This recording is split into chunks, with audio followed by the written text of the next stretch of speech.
Bueno, cuando hablamos de obediencia cristiana, a veces como que pensamos inmediatamente en el gozo. Pero la realidad bíblica es que la obediencia no siempre se siente como algo gozoso. A veces es costosa, a veces duele, a veces implica sacrificio o una pérdida. Entonces surge la pregunta, nos hacemos la pregunta, ¿de dónde viene el gozo cuando obedecer es difícil? ¿De dónde viene el gozo cuando obedecer es doloroso? Cuando no es nada placentero. ¿De dónde viene el gozo? La Escritura nos enseña que el gozo cristiano no nace del temperamento, no nace de la fuerza interior que tengamos, no nace del autocontrol que podamos hacer sobre la situación, sobre nosotros mismos, sino que nace de una vida que es sostenida por Dios. Y para entender mejor eso, imagine esto. Imagine 3 personas frente a la misma prueba, 3 personas completamente distintas que están enfrentando circunstancias adversas. Primero, vemos al optimista natural. Este es de esos que dicen, todo va a salir bien, yo puedo con esto. Este hombre o esta mujer tiene una buena actitud, se esfuerza, no se queja, pero su fortaleza viene de sí mismo. Aguanta porque es positivo. Cuando la prueba pasa, adivinen qué. El aplauso se lo lleva a él, no se lo lleva a Dios. El segundo caso que vemos es el estoico disciplinado. El estoicismo era una religión griega que trataba de tener un control siempre sobre todas las cosas, porque después de todo lo físico era malo, lo importante era lo espiritual. Entonces este hombre, esta mujer, al mejor estilo estoico, soporta todo, no protesta, no llora, no expresa absolutamente nada. Dice, así es la vida, hay que aguantar. Pero obviamente su meta no es glorificar a Dios, sino mostrar ¿qué? Autocontrol. Su silencio no es un silencio de adoración, es centramiento. Está el hombre, está esa mujer centrada en sí misma. Aguanta, pero su victoria apunta más a su carácter que a la gracia de Dios. Y el tercer caso, puede ser usted, puedo ser yo, es el creyente que sufre en el poder de Dios. El creyente también enfrenta dolor, pero hay una diferencia. El creyente no se sostiene solo, Dios lo sostiene. No se alegra el creyente porque la situación es fácil, sino porque Dios está presente. Su gozo no es un gozo psicológico ni estoico, es un gozo espiritual.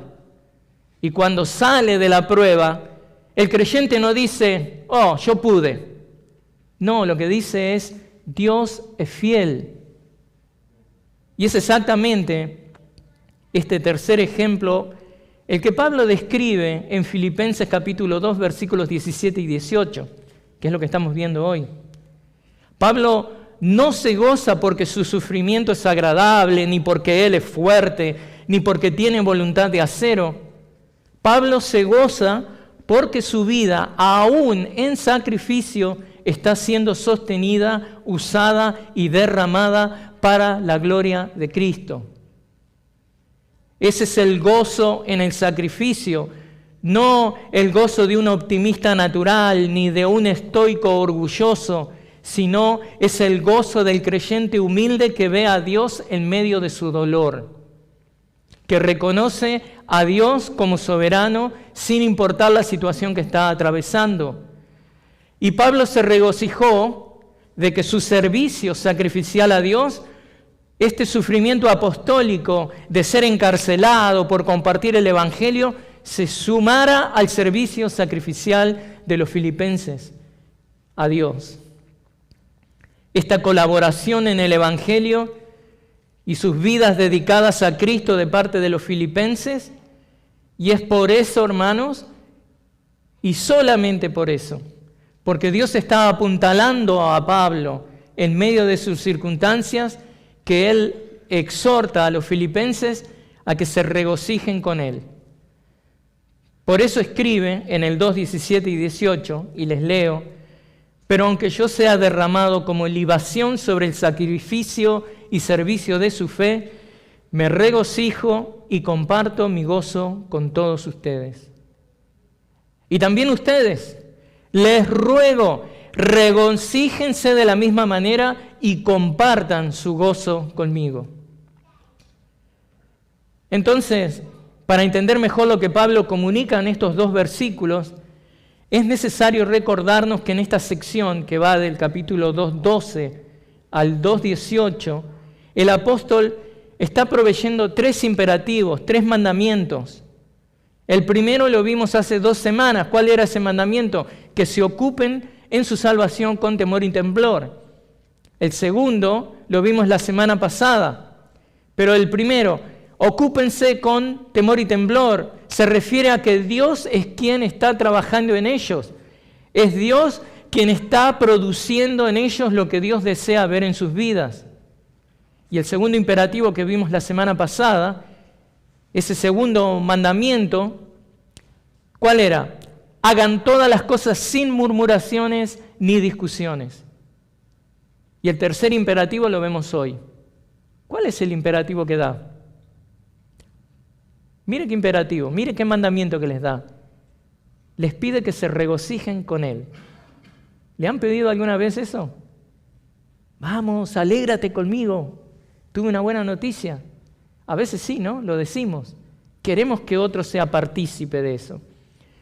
Pero el punto, hermanos, que en una sección que de trasfondo tiene el tema principal de la obediencia, Pablo no solo les está enseñando a los filipenses que la dinámica de la obediencia se va a traducir en la práctica, en las cosas concretas que esta obediencia trae, sino que también les dice que van a disfrutar de una actitud emocional cuando lo hacen, una actitud emocional que corona esta obediencia, porque la obediencia produce gozo.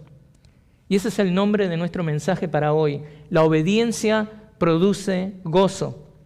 Esto es lo que vamos a ver hoy considerando los versículos 17 y 18. Y hoy les voy a presentar 2 puntos. El primer punto se llama servicio sacrificial y el segundo, servicio semejante. La obediencia produce gozo en nosotros y en otros.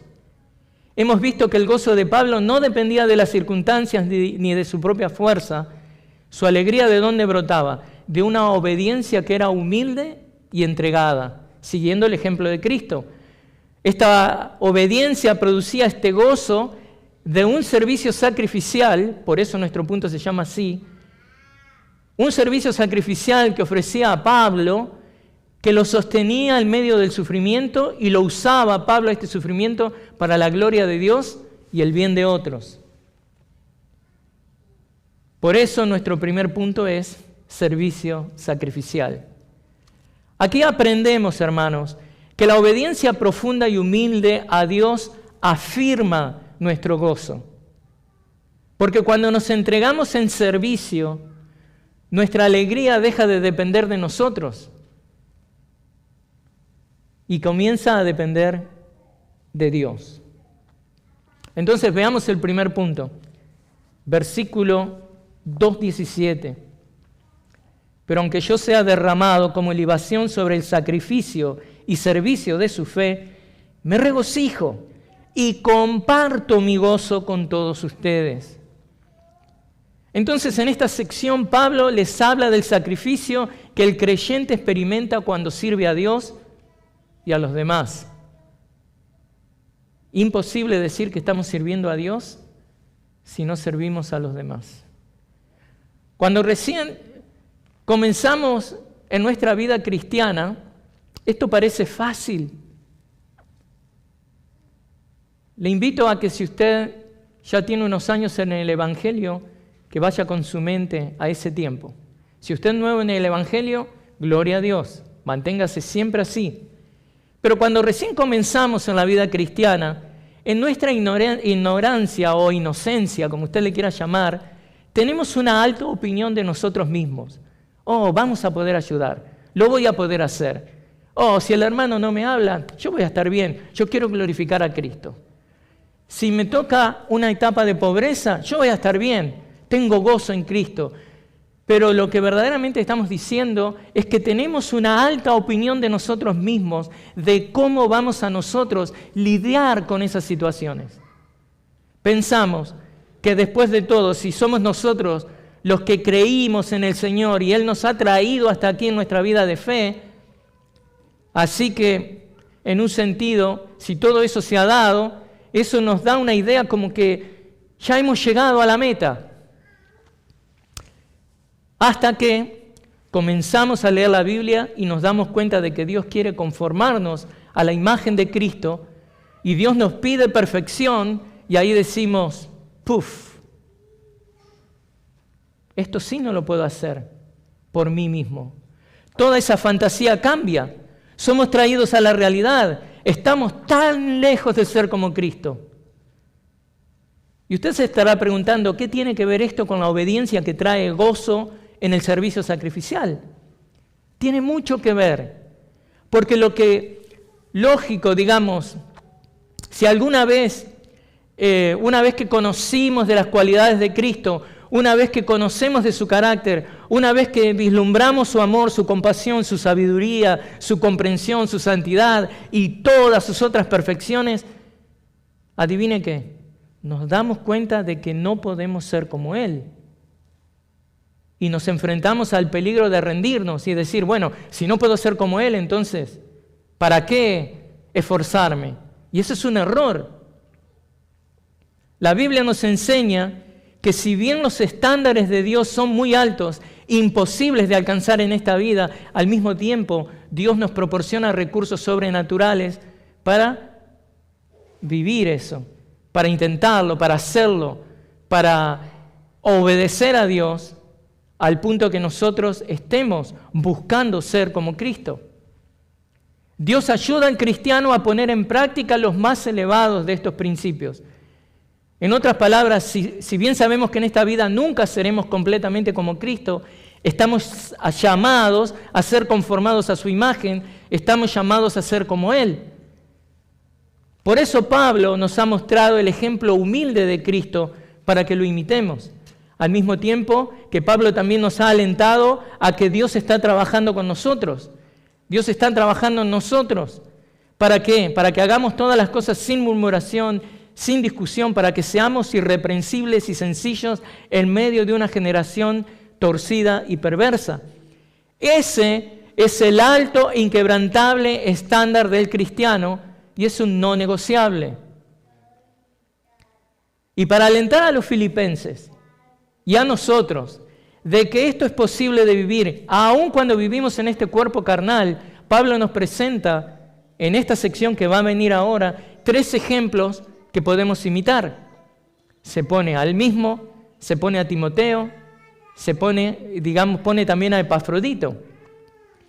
Porque hermanos, es solamente cuando nos concentramos en lo que Dios hace en nuestras vidas que nosotros quitamos los ojos de nosotros mismos y podemos seguir avanzando en nuestra vida de santificación, en nuestra vida de ser conformados a la imagen de Cristo, en nuestra vida de servir a la congregación, de servir en este servicio sacrificial para vivir una vida de obediencia que produce gozo.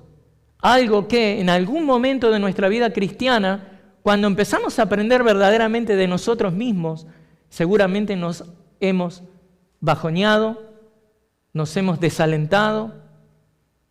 Pero por eso Pablo nos dice en esta sección, hermanos, Dios está trabajando en ustedes, produciendo tanto el querer como el hacer según su buena voluntad, para que ustedes respondan a eso, para que cuando ustedes en obediencia hacen la voluntad de Dios, no lo hacen con sus fuerzas, lo hacen con las fuerzas de Dios, lo hacen impulsados por el poder del Espíritu Santo de Dios.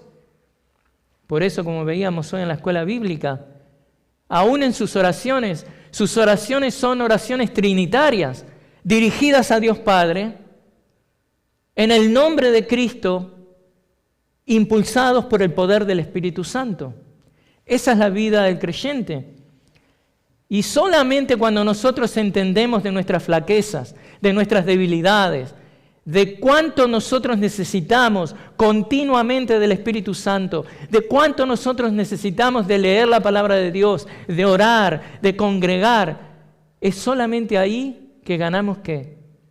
Una obediencia que es estable, que es constante, porque estamos siendo impulsados por Dios, estamos siendo alentados por otros. Por eso Pablo dice, miren, sé que esto es difícil, pero vean mi ejemplo. 1 Corintios 11:1, claramente él dice, sed imitadores de mí como yo soy de Cristo. Nada malo con eso. No lo hace de una manera presuntuosa, no lo hace de una manera orgullosa. Todo hombre, toda mujer de Dios debe ser un ejemplo, un modelo para otro. Pero luego también Pablo presenta a Timoteo, un joven, muy joven, y a Epafrodito, otro siervo que hasta casi por servir a la iglesia filipense y a Pablo, casi deja la vida. Vivir los altos estándares del cristianismo es posible no solo en teoría, sino también en la práctica. Eso es lo que Pablo nos quiere mostrar en toda esta sección. Y tenemos que entender que la obediencia produce gozo y eso nos mantiene caminando hacia adelante. Y aquí en el versículo 17, Pablo se presenta como ejemplo para los filipenses. ¿En qué sentido este es un ejemplo de Pablo? Miren, Pablo está mostrando la humildad que Dios ha trabajado en él. ¿De qué manera? Aquí Pablo hace, se podría decir, un giro que es sutil, que es imperceptible. Pasa de mirar a cómo las cosas le están yendo a los filipenses y pone su mirada en él. Les va a decir cómo están yendo las cosas con él, pero no para llamar la atención. Lo hace por una cuestión de humildad, porque luego de urgirles a que los filipenses brillen para la gloria de Dios en medio de la oscuridad social en la que se encontraban, a través de la obediencia, a través del contentamiento, a través del testimonio que es atractivo, Pablo ahora vuelve a levantar la posibilidad de su inminente ejecución. ¿Por qué lo hace? ¿Para llamar la atención? No. El propósito paulino no es darle una nota desagradable en medio del aliento que les está brindando, sino que está llevando nuevamente a los filipenses a que consideren el gozo. Aunque esta vez toma el gozo un camino sorprendente. Créame, hermano, si usted tiene a Cristo en su vida, si Cristo es el Señor de su vida, usted no necesita nada externo para que usted experimente el gozo. Aun si Pablo experimenta el martirio, esto es lo que les dice, eso sería una prueba de la realidad que los creyentes están llamados a usar todas sus circunstancias como una plataforma evangelística. Pablo les dice, aun si el Señor, digamos, me pide y pide que yo entregue mi vida, aun si soy martirizado, como en verdad termina pasando, esto no es una derrota. Esto es una plataforma evangelística para que la gloria de Cristo se vea exaltada aún más. Para poder ser una lumbrera en un mundo que está, ¿qué? Sumido en las tinieblas espirituales. Y es por eso que Pablo les escribe, pero aunque yo sea derramado como libación sobre el sacrificio y servicio de su fe, me regocijo y comparto mi gozo con todos ustedes. Entonces ahora es tiempo de que nosotros veamos a qué se refiere Pablo con decir que va a ser derramado como libación. ¿Qué es ser derramado como libación? Pablo nos lleva de nuevo al Antiguo Testamento, a una escena del templo, del antiguo santuario. Cada día, cada mañana, cada tarde, Ustedes saben, leyendo el Antiguo Testamento, se ofrecían los holocaustos y junto con ellos las ofrendas de bebida. Antes de encender el fuego, antes de que el cordero fuera completamente consumido por el fuego, el sacerdote vertía vino sobre la víctima, realzando ¿qué? El aroma, un aroma agradable al Señor, como nos dice en Números 28, 7 y 8, o mismo Filipenses 4, 18. Pero ahora atención, aunque tanto el cordero como el vino se consumían para Dios, el cordero siempre era lo central. El vino, aunque importante, estaba al servicio del cordero. Así como vino, me voy. No. Aquí está la imagen que Pablo quiere que veamos. ¿Cuál es la imagen? Cuando dice que es derramado sobre el sacrificio de vuestra fe. Esta es la imagen que nos está dando acá. La está comparando con lo que se hacía en el Antiguo Testamento. Derramado sobre el sacrificio de vuestra fe. Eso les quiere decir a los filipenses de que Él no es central. Por eso les digo que habla de humildad. Él no es lo importante. Y nosotros, hermanos, también tenemos que adoptar la misma actitud, la misma humildad. El pastor no es el importante. Es lo que el Espíritu Santo de Dios está haciendo en la vida de cada uno de ustedes. Es de la manera que Cristo está siendo exaltado en la mente de ustedes, en la vida de ustedes. Eso es lo importante. Cuando hacemos un servicio por alguien más, que eso lleve los ojos de aquel que es recibidor, receptor del servicio que ejecutamos, que lleve los ojos de este recipiente a Cristo. Nosotros no somos los importantes. Entonces, Pablo les dice, ustedes son lo principal. Ustedes, filipenses, son lo principal. El ministerio que ustedes están haciendo es lo más importante. Las situaciones que ustedes están pasando son las más graves. ¿Que a mí me están por matar? Eso va a glorificar a Cristo. Pero, ¿saben cómo viene? Como una libación, como algo que es agregado. Ustedes son lo importante. Pablo dice que él está solo allí para servir, para acompañar, para complementar, como el vino sobre el cordero. Como si Pablo dijera, vosotros sois el cordero, yo solo soy la guinda en el pastel. Por eso es que, hermanos, yo les decía que Pablo está demostrando su humildad. Él no se ve como el más importante, sino que con actitud humilde considera a los otros como más importantes que sí mismo. Esto lo vemos en el 2:3. Pablo pone la fe y el ministerio de los filipenses por encima mismo de su propio martirio, de su probable martirio que termina tomando lugar. Pablo destaca la fe, Pablo destaca los logros espirituales de los demás como lo que se debe admirar. Y este es un ejemplo de la humildad y la obediencia a Jesucristo de la que Pablo les escribía. Por eso les brinda el ejemplo de Cristo. Esta actitud de humildad es lo que también nos ayuda a nosotros a operar en el tipo de obediencia que produce gozo. ¿Quiere usted operar en un tipo de obediencia a Dios que le produzca gozo? Sea humilde, sea humilde. Esté entregado a Dios. Entonces, Pablo pone a los demás primero, hermanos. ¿Qué ejemplo de humildad? Y la pregunta para nosotros es si nosotros en estos momentos estamos mostrando ese tipo de humildad, conforme le hablamos a otros, conforme ministramos a otros. Ahora, contestemos otra pregunta. ¿Cuál es el sacrificio y servicio de la fe de los filipenses? ¿A qué se refiere Pablo con eso? Sacrificio de la fe. ¿A qué se refiere? Bueno, se refiere a sus actos de obediencia, a sus actos de entrega a Dios, incluso en medio de pruebas, de dificultades y persecuciones.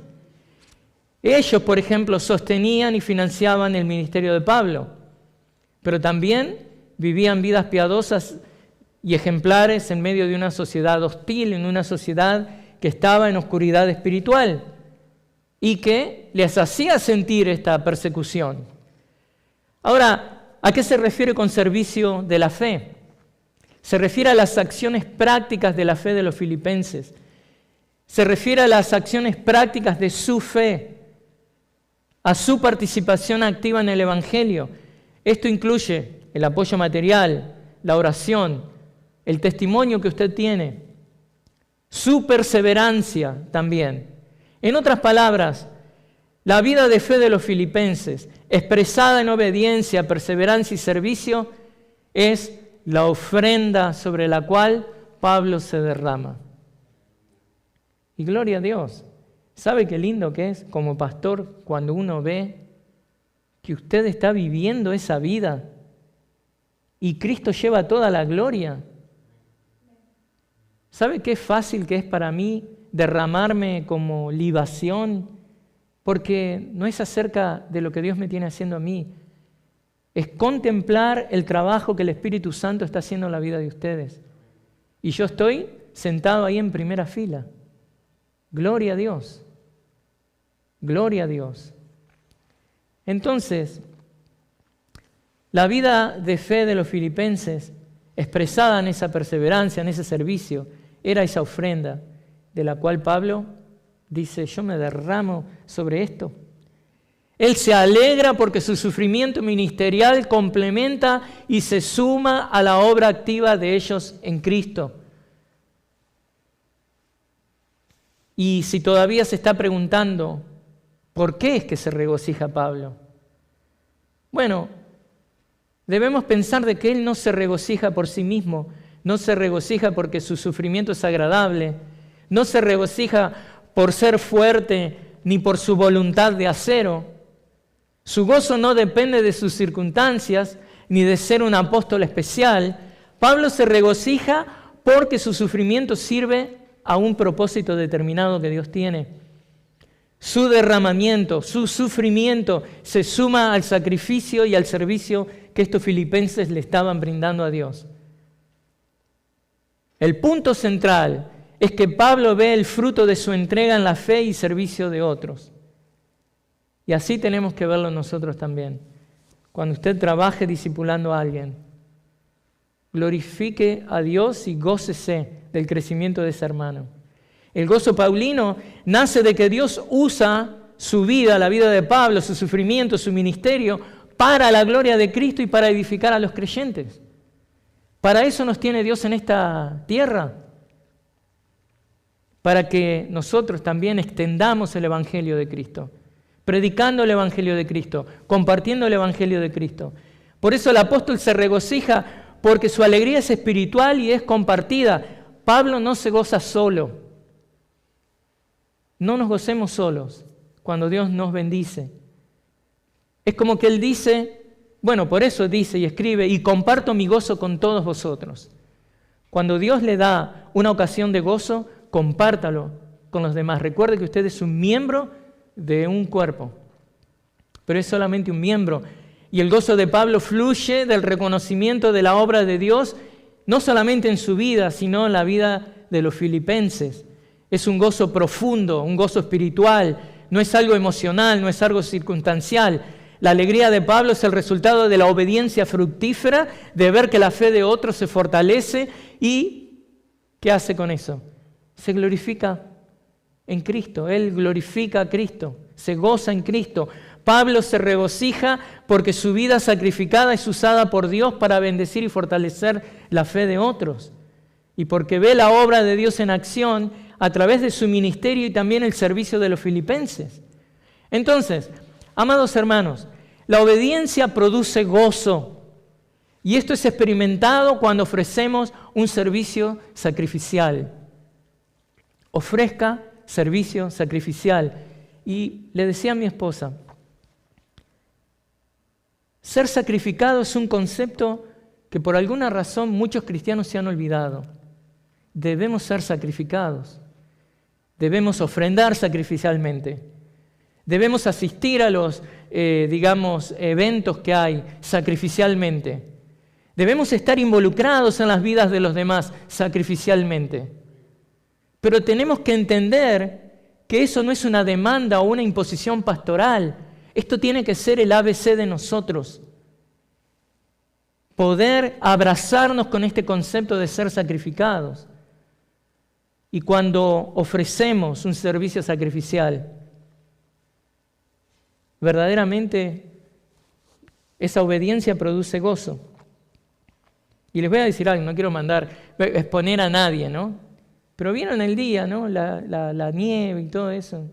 Y hubo una familia que estuvo tocando la música acá, que llega, que tiene un montón de niños, y viene y está acá fielmente. Eso es servicio sacrificial. Eso es amor a Cristo, pero el que ama a Cristo, ama a su iglesia. Y el que sacrifica por Cristo, sacrifica por la iglesia también. Y ustedes ya saben de quién estoy hablando. No quiero decir que es Isaac y su familia. Pero miren, hermanos, Pablo nos muestra que el regocijo no depende de las circunstancias. Si fuera por eso, Pablo no tendría nada por qué regocijarse. Pablo nos muestra que el regocijo nace de la obediencia y el servicio sacrificial. Él vive para la gloria de Dios y habiendo contado el alto costo de esto, su alegría y su gozo es imparable. Entonces, hermanos, llevémonos esta verdad a nuestros corazones. La obediencia que cuesta es la que produce el gozo más profundo. Si quiere puede ponerlo en Twitter, ¿no? En Facebook. La obediencia que cuesta es la que produce el gozo más profundo. Y si quiere poner algo más profundo, Dios es amor. Y pone ahí su nombre debajo. Bueno, mire, por eso es que Pablo termina el versículo 17 mostrándonos que su obediencia expresada en un servicio sacrificial no le roba el gozo, se lo afirma. Esta obediencia sacrificial no le roba el gozo a nadie, afirma el gozo. Pero Pablo, no presenta esto como algo exclusivo de un apóstol o como algo que está reservado para cristianos especiales. No, en el versículo 18 que vamos a ver ahora, él deja en claro que este gozo no es solo para él, sino para todos los creyentes. Por eso, después de mostrarnos su propio ejemplo, Pablo nos llama a una respuesta semejante. Si su servicio sacrificial afirma su gozo, entonces nuestro servicio debe ser un servicio semejante que avive el gozo de los otros. Su gozo se convierte en el modelo, nuestro gozo se convierte en la respuesta. Vamos entonces, de lo que acabamos de ver, el primer punto, servicio sacrificial, vamos ahora al servicio semejante. Imitemos esto.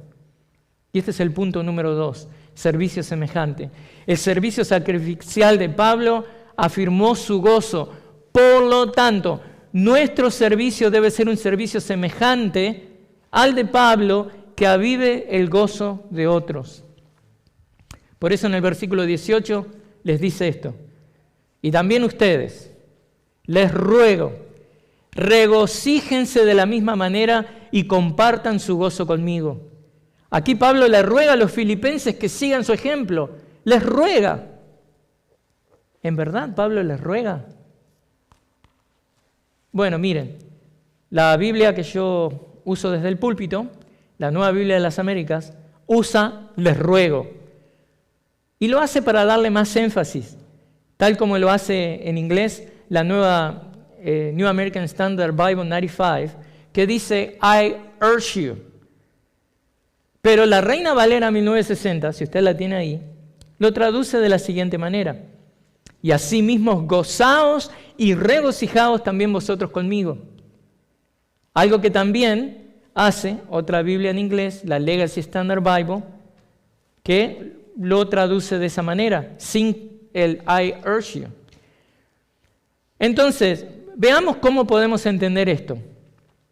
O cómo podemos armonizar esta supuesta contradicción.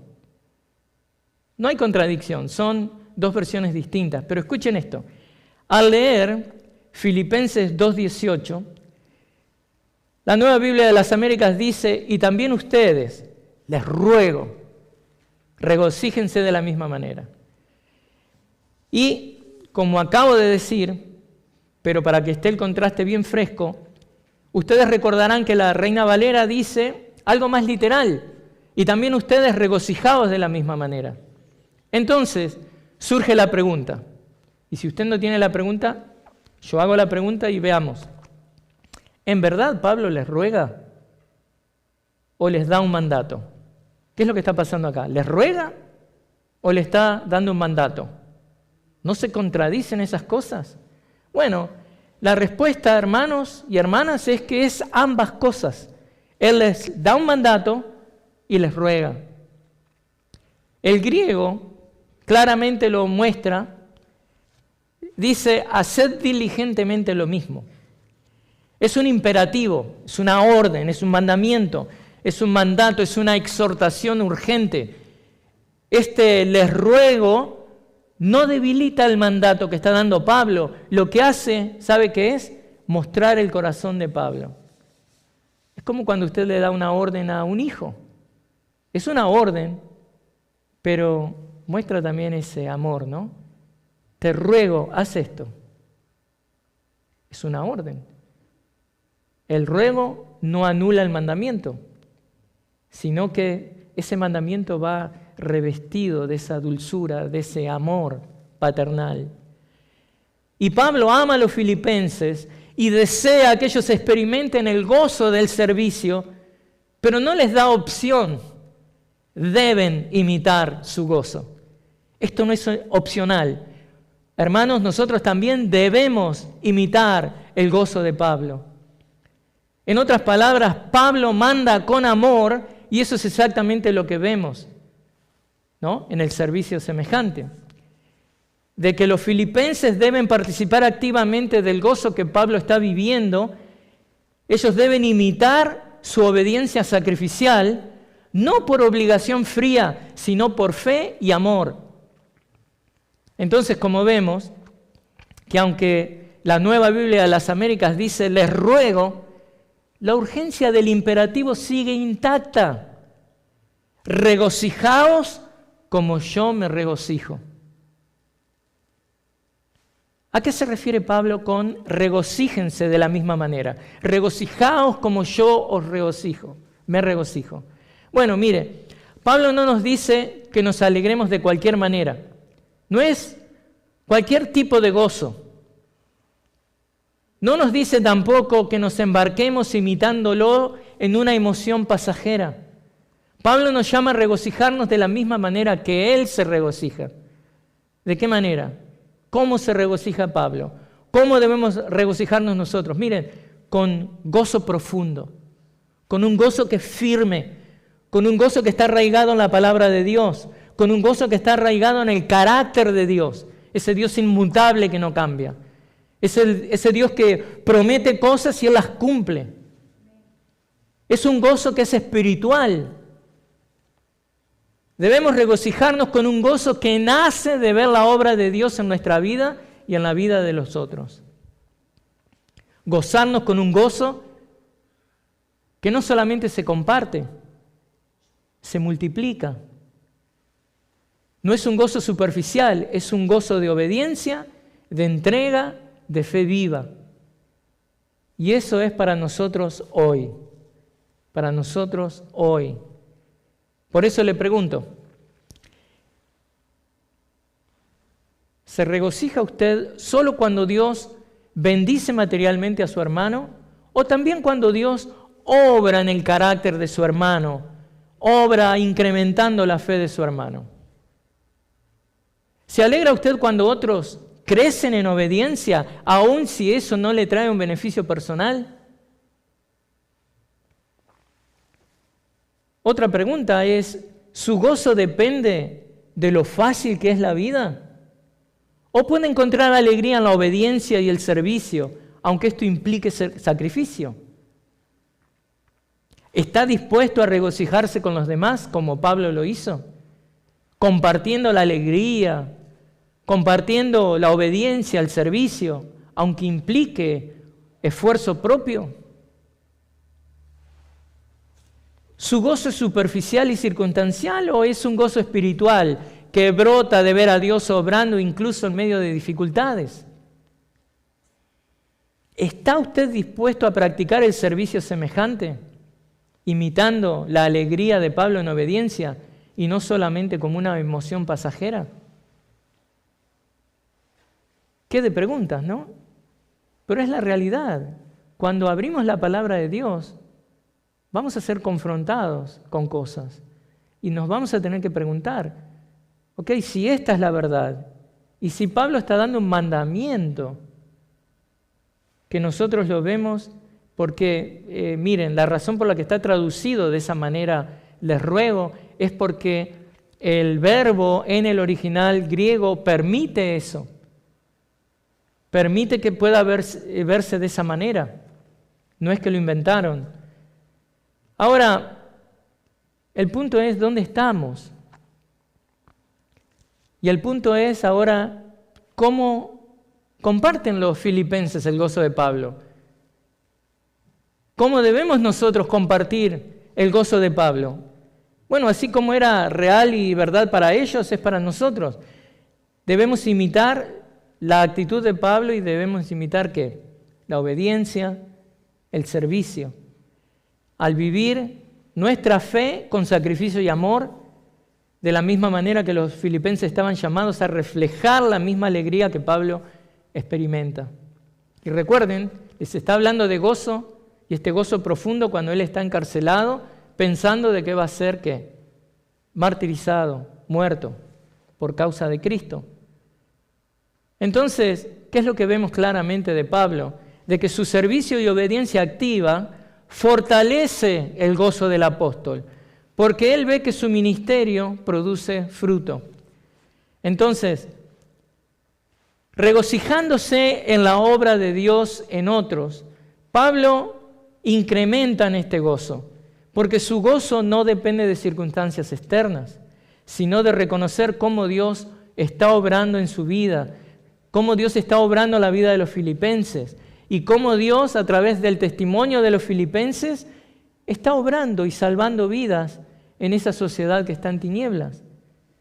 Cuando se alegran por el crecimiento espiritual de los demás, estos filipenses también, ¿qué es lo que están haciendo? Compartiendo el gozo de Pablo. Colaborando en el evangelio y en el ministerio. Los filipenses apoyaban a Pablo de varias maneras, y esto también era una manera de unirse al gozo de Pablo. Lo apoyaban en oración, con ánimo, recursos. Vamos a ver cuando toquemos el capítulo 4 de Filipenses, toda una sección del 10 al 18 donde vemos eso. Pero todo ese apoyo que esta congregación filipense le daba era el resultado concreto, era una expresión tangible del gozo que compartían con Pablo. Porque mostraban justamente una participación real y visible en la obra de Dios que Pablo estaba llevando adelante. En otras palabras, mis amados hermanos, tanto los filipenses como nosotros participamos del gozo paulino. ¿Cuándo? Cuando imitamos el carácter y la obediencia del apóstol Pablo. Cuando nos alegramos en la obra de Dios que Dios está haciendo a través de su palabra, a través de la iglesia.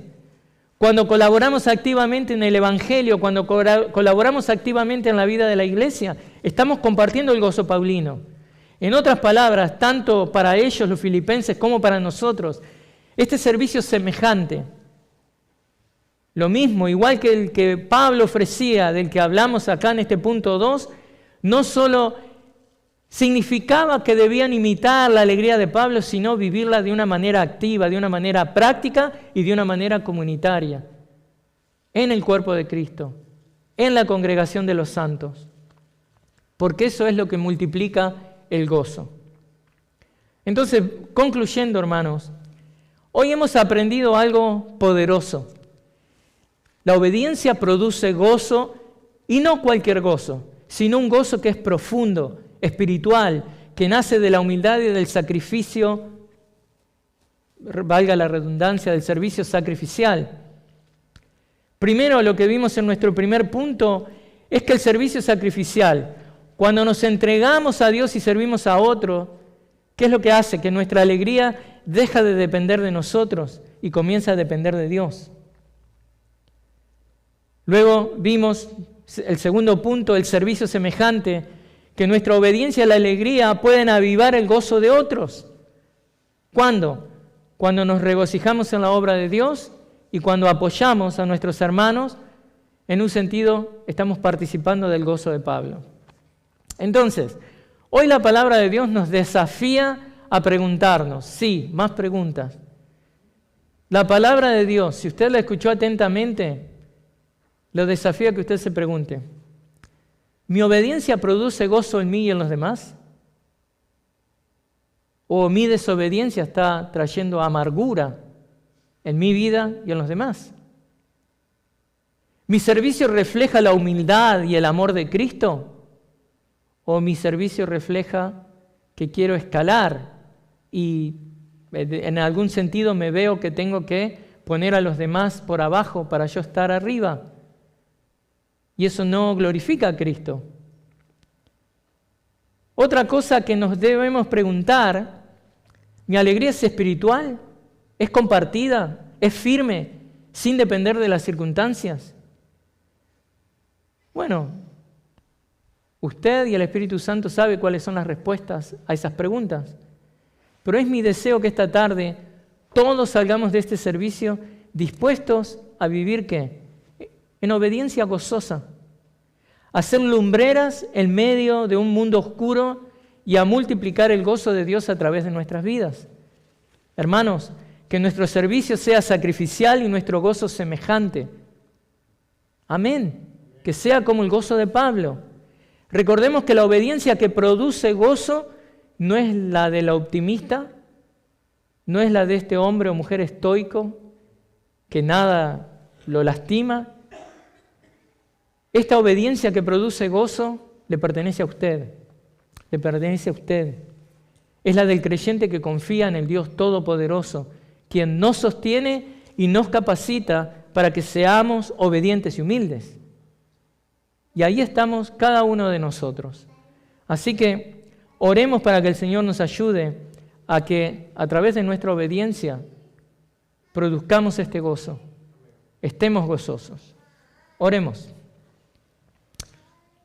Padre Santo, te damos gracias por este tiempo, por poder abrir tu palabra, Señor. Gracias, Señor, te damos. Glorificamos tu nombre en esta hora. Ayúdanos, Señor, a poder aplicar el hecho de que la obediencia produce gozo. Que seamos personas gozosas porque somos personas obedientes, sacrificadas, Señor. Que podemos no solamente gozarnos, sino extender nuestro gozo a otros. Haz de nuestra iglesia, de nuestra congregación, una congregación gozosa. Oramos en el nombre de Cristo. Amén.